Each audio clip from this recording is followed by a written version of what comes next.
Bonjour Sophie Le Ménestrel. Bonjour Christelle. Aujourd'hui sur le marché, nous sommes devant l'étal du primeur et on va s'intéresser à l'un des fruits rois de l'été, c'est l'abricot. Il était même surnommé œuf du soleil par certains.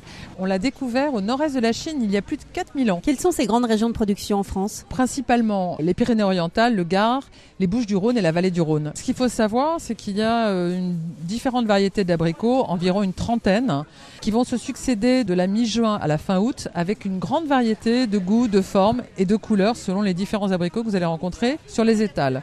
Le plus précoce s'appelle l'Early Blush. Il est orange clair avec un petit peu de surimpression orangée sur sa peau.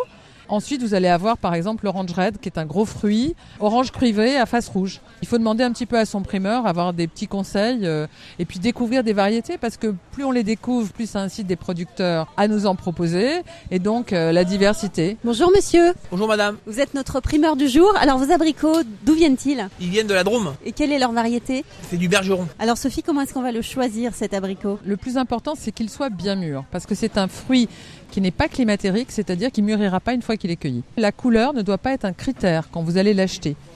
Pour déterminer s'il est bien mûr, il faut simplement s'assurer que sa peau est bien lisse, que sa chair est parfumée quand vous l'approchez de votre nez et que l'abricot est bien souple au toucher. Un abricot qui a l'air un peu flétri ou un peu vert, surtout vous ne l'achetez pas. Bien sûr, c'est le prince des desserts d'été. Alors, je ne vais pas vous parler des crumbles, des clafoutis, des tartes à l'abricot. En association avec les pistaches, c'est délicieux.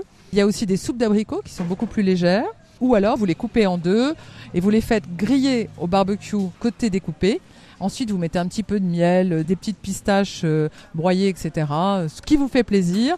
Une boule de glace vanille et vous avez un dessert préparé en 5 minutes. Et en sucré salé aussi, ça peut fonctionner ? Ah bah tout à fait. L'abricot, vous pouvez en garnir un rôti de veau.